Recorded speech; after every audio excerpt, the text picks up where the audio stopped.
একদিন জঙ্গল দিয়ে যাওয়ার সময় পথিক সামনে দুটি রাস্তা দেখতে পায়। একটি ছিল কাঁচা রাস্তা আর অপরটি ছিল পাকা।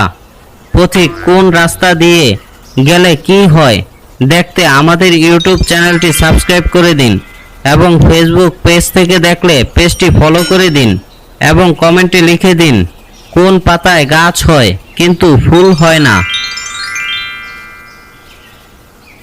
গভীর জঙ্গল দিয়ে এক পথিক যাচ্ছিল।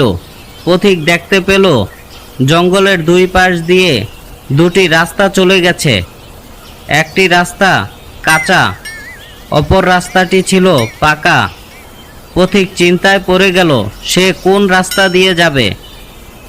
তখনই পাকা রাস্তা কথা বলে ওঠে, পথিক, তুমি আমার রাস্তা দিয়ে যাও।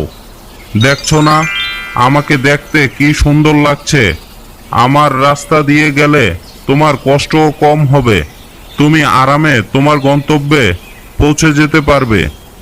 অপরদিকে কাঁচা রাস্তা বলল, আমি দেখতে সুন্দর না, তোমার যেতেও একটু কষ্ট হবে, কিন্তু হয়তো তোমার একটু কষ্ট তোমার জীবনের পরিবর্তন এনে দিতে পারে এবং সহজে তুমি তোমার গন্তব্যে পৌঁছে যেতে পারো। পথিক কোনো কষ্ট করতে রাজি ছিল না, তাই সে সুন্দর ও সহজ রাস্তা বেছে নিল। কিছুক্ষণ পর সেই রাস্তায় আরও একজন পথিক এসে উপস্থিত হলো। সেই পথিক ছিল খেটে খাওয়া মানুষ। সেও দুই দিকে দুই রাস্তা দেখে চিন্তায় পড়ে যায়। তখন পাকা রাস্তা বলে, বন্ধু পথিক, তুমি আমার রাস্তা দিয়ে যাও, তুমি খুব সহজে ও আরামে যেতে পারবে। কাঁচা রাস্তাটা বলল, বন্ধু পথিক, তুমি আমার রাস্তাটা দিয়ে যাও, তোমার হয়তো একটু কষ্ট হবে, কিন্তু হয়তো তোমার জন্য অনেক ভালো কিছু অপেক্ষা করছে। পথিক পরিশ্রম করতে পারত। সে নিজের পথ হিসেবে কাঁচা রাস্তাকে বেছে নিল। তার একটু কষ্ট হলেও সে কাঁচা রাস্তা দিয়ে সামনে যেতে লাগলো।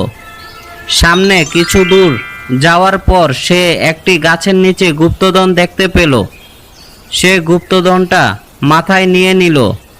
সে আবার সামনে হাঁটতে লাগলো। কিছু দূর হাঁটার পর সামনে দেখতে পেল একটি লাশ আর কিছু কঙ্কাল পড়ে আছে। পথিক বলল, আমি যদি সহজ রাস্তা দিয়ে আসতাম তাহলে আজকে আমার তাদের মতো অবস্থা হতো। কাঁচা রাস্তাটা বলল, আমি তাদেরকে অনেক ভালোভাবে বুঝিয়েছি, তারা যে আমার কথা শুনলই না। রাস্তাটা দেখতে সুন্দর হলেও সে রাস্তায় ভয়ঙ্কর বাঘের বাস, সে মানুষকে দেখলেই খেয়ে ফেলে। পথিক, তুমি বাড়ি ফিরে যাও আর সুখে শান্তিতে থাকো।